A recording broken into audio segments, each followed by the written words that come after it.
Боже, прости ми всеки един грях. Амин. Ей! Ей! Ей! Ей! Погледна ли назад, виждам пълен ад. Само аз си знам какво съм преживял, брат. Много тежки удари получих от живота. Има рани, които напълно не са оздравели. Почти всичките ми познати са полудели. Някои даже са умрели. Благодаря на Бог, че ме спаси от улицата гадна, кръвожадна. Повтарям си, повече няма да падна.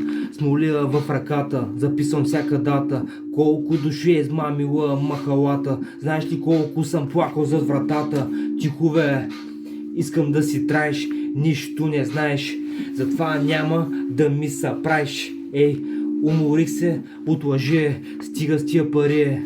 Това е най-голямата заблуда, облечена добре. Колкото повече искаш, ставаш се по-зле. Къде е човещината? Има ли някой в главата? Ей, няма брат, сестра, няма мама, тати.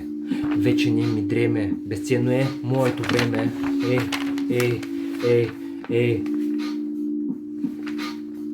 Вярата ме държи, силният човек търпи. Божието присъствие ми изпълва душата. Всяка секунда заедно пренареждаме съдбата. Грея от светлина, римата ми знам, много е добра, истинска, влиза направо в сърцето. Все пак съм израснал от гето, Варна морето. Винаги ще живее в мен детето. Не тища парите, дай ми време, за да има да дам на детето си. Какво да му дам? Пари ли? Парите са най-голямото зло. Първо трябва да го науча какво е добро. Чакаш ли, брато, от А до Я? Знам ги всичките номера. Дявола, това е неговата игра. Стъпвал съм тук, изпитвал съм чувството какво е да си буклук. Запомни само едно от мен. Това ще ти потрябва някой ден.